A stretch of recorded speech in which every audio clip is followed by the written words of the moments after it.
Hi, thank you for joining me. Today we're going to be doing a patriotic mason jar craft. Before we get started, I'm just going to give you some suggestions. And the first thing I'm going to suggest is that you have something to cover your surface because we are going to be using paint just to protect your surface. One thing you could use is some newspaper, but if you don't have newspaper, because a lot of newspapers are digital or people don't get newspapers much, is you could just use a plastic bag. That's what I tend to use when I paint is a plastic bag. You could also, if you're doing bigger projects, I have cut up the plastic bag and then you get a little bit longer sheet. But uncut, this should be a good amount to cover your whatever surface you're using to paint. So let's go over the supplies. If you got one of our kits, you should have gotten a bag and a mason jar. And in the bag, there should be a bag of paint with two condiment containers of red and blue.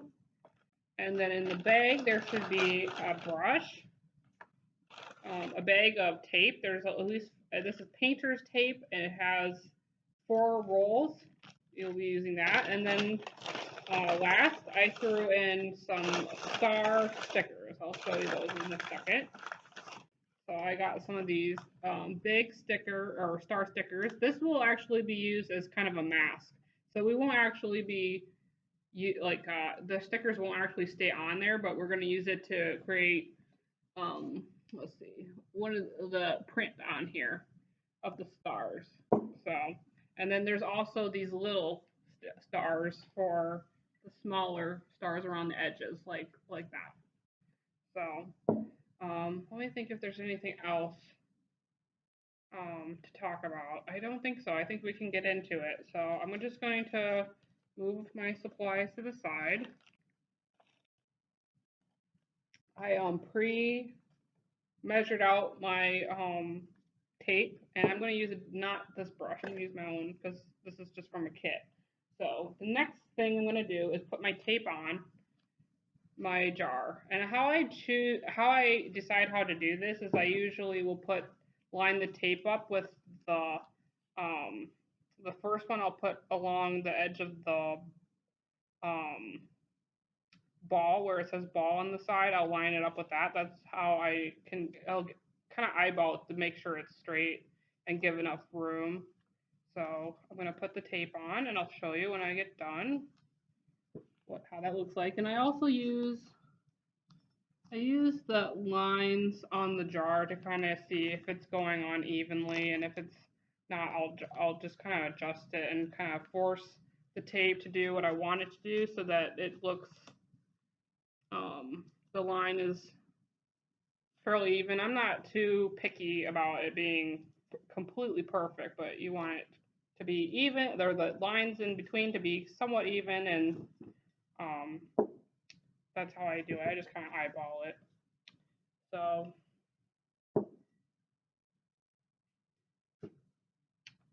I think that looks pretty straight. So let me show you what I did there. I put the tape so it lines up with the ball part right down there. And now I'm going to put another piece of tape on the bottom part of the lid jar, right below.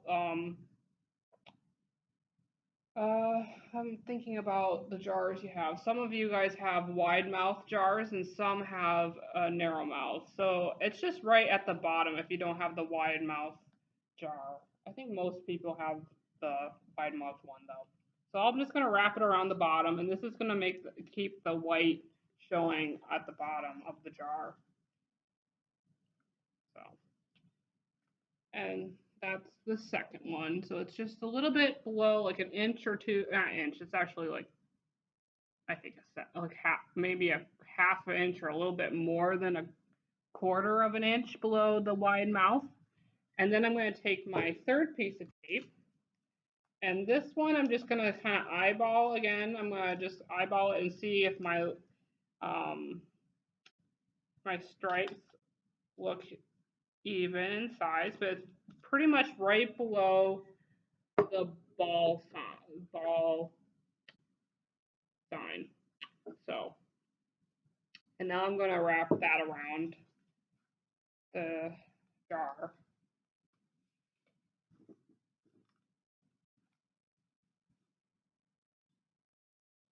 like that. And now I'm just going to press down the tape. And mostly what you should do is make sure, like this one's kind of sticking up a little bit on or off the jar. You should try to press it down a little bit, not too much, but just a little bit, um, to make sure that there's not any space where the paint will leak under. But if it does, you can touch it up when we pull the paint tape off. So the next part I'm going to do is add my paint. So the next at this part we're going to add the red paint. We're going to paint over the lines, the two in the center right here. This is where we're going to apply our red paint, and that's going to make the stripes. And what we're going to do once you're done painting that on, we're going to let it dry. And the jar of the paint says an hour, but from my experience, it's more so. This is why it's going to be on YouTube instead of in person on YouTube, is because each part is going to take a little bit more drying time. I've let it dry between each stage a couple of hours, like I would say 2 or 3 hours, and or overnight for each stage. And the first part, I'm going to start applying my red paint. I'm going to put on a layer of paint. So I'm starting to put on my paint.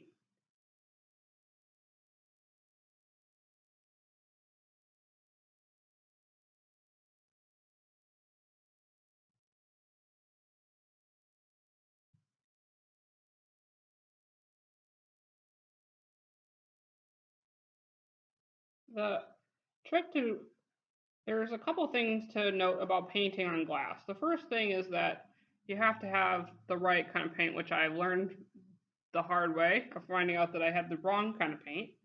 And the right kind of paint is acrylic paint that says it's multi-surface.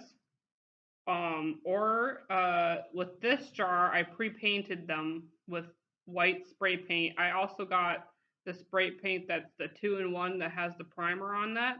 It's because of the glass material. Glass material is not very porous, and so there's nothing for the paint to really stick to, and so it's hard to paint on glass, which is what I learned with this project. It's hard to paint on glass. So you need a multi-surface paint. Another paint that you could use is chalk paint, which is what I was going to go to next. But it was hard to find both multi-purpose paint and or chalk paint in multiple volumes of like 2-ounce jars. So that's why we got these individual cups, and why I pre-painted them for you, the white part for you. Um, what's the next part? Um, but the next thing that I was going to note about the painting of the jar is that um, to paint lightly, just kind of softly paint. I'm used to painting on canvases and or paper or wood, which is a much more porous surface, and therefore the paint has a much easier time sticking to the surface or absorbing into the surface. Um, and that's something I have come to realize is painting lightly is and gently is a good thing for glass. And then the next thing is that once we're done painting the red stripes, what I would do is let it dry, and then if you want to, you can add another coat. But I would let it dry for the first coat at least an hour, and then if not more, and then you can add another coat of red paint, and that will make it more like this one in terms of its opaque qualities. And then after the second coat of paint, um, you can then move on to the next part, which I will show you. But you should let it dry. After the second coat, you should let it dry again for another hour or two, and that is like mandatory.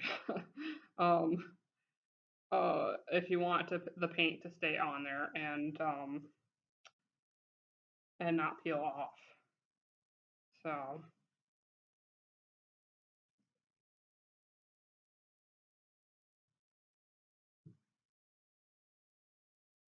it's okay if it peels off a little bit. I have had it. This one looks a little bit less peeled. It's because uh, every layer on this one is a except for the blue is a multi-purpose or multi-surface. That's what it is. Multi-surface paint. And so and I adhered to the hour dry time for both of these. It was still a bit challenging to get the paint on the glass, even with the right paint. So that's where the drying time comes in. So and then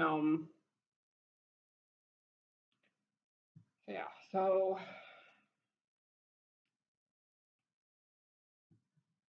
we're gonna finish up putting our red paint on our jar. And once you feel like you have it covered, you don't have to be too worried about getting it covered the first time because, like I said, once you let it dry for this first layer, you let it dry for an hour or two, you can come back and put another layer on it and you can cover up any more white spots or streaks that you prefer. Some people might prefer to have it lightly colored. That might give it kind of an artistic effect or kind of like a distressed look to it. So it's up to you what you choose to do. But this is the end of part one, and I'll be back once this dries with part two. The last thing I was going to note is give this an hour or two to dry, and then add another layer of red paint. Um, and then we'll be back for part two. So see you in a bit.